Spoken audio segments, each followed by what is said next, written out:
The Galactic Council had issued the warning 3 times. 3 times, the Zacharian Empire ignored it. Commander Threxel stood on the bridge of his flagship, the Crimson Talon, watching the human vessel drift through the void like a wounded animal. It was small, laughably so compared to his battlecruiser. The hull was scarred, patchwork repairs visible even from this distance, and its energy signature was so faint it barely registered on his sensors. Pathetic, Threxel muttered, his mandibles clicking in amusement. The Council fears this. His second-in-command, a seasoned warrior named Krell, shifted uncomfortably. Commander, the Council's warnings were explicit. Human ships are what? Threxel interrupted, his voice dripping with contempt.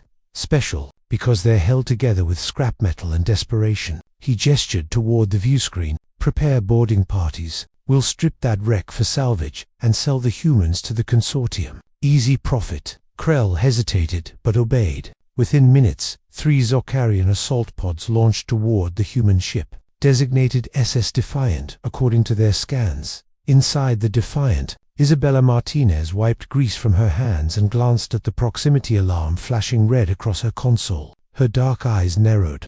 "Leo," she called over her shoulder. "We've got company." Leo Chen emerged from the engine room, his face smudged with soot, a wrench still in his hand. "Zack, 3 assault pods. They're not even trying to be subtle." Isabella's fingers danced across her terminal, pulling up diagnostics. The ship was barely holding together after their last skirmish, but that didn't matter. It never mattered. Leo moved to the weapons console, his expression calm despite the approaching threat. "You think they got the memo about human ships?" Isabella smiled a cold, dangerous expression. "Guess we're about to find out if they can read."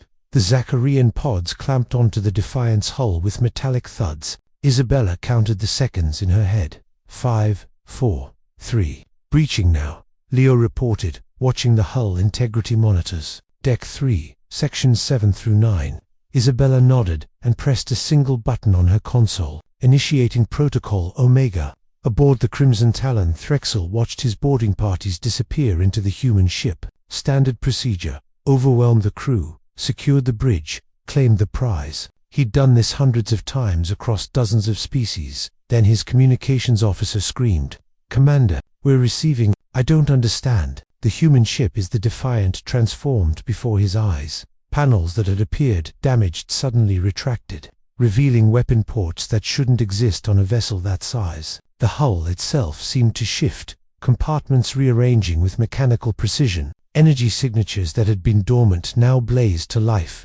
Not 1 reactor, but 7, hidden beneath layers of sophisticated masking technology. But that wasn't the worst part. The worst part was the voice that crackled over every speaker. On his ship, female, and absolutely terrifying in its confidence.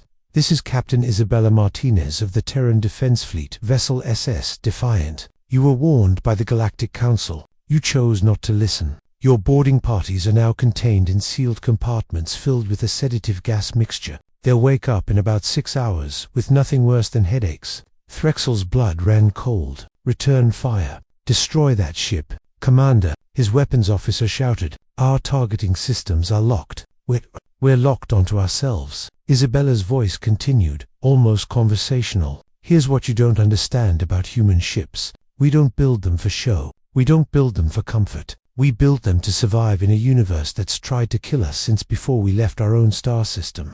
On the viewscreen, the Defiant completed its transformation. What had appeared to be a limping cargo hauler now bristled with weapons systems, point defense grids, and armor plating that had been hidden in plain sight. The ship's true size was revealed as false hull sections fell away. It was nearly half the size of the Crimson Talon. Leo's voice joined the transmission, equally calm. "Every human ship is special because every human who crews one knows what it means to fight against impossible odds. We've been doing it for millennia on our own planet. Space is just a bigger ocean."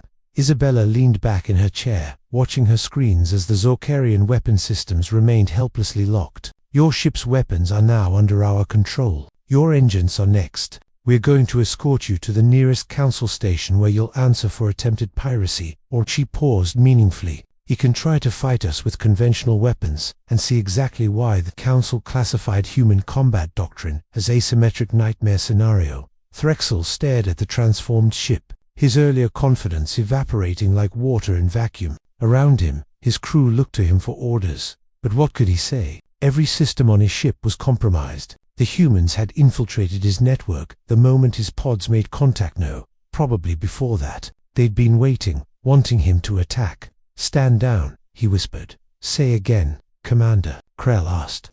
"I said stand down," Threxel roared, his pride shattered. He activated the communications channel.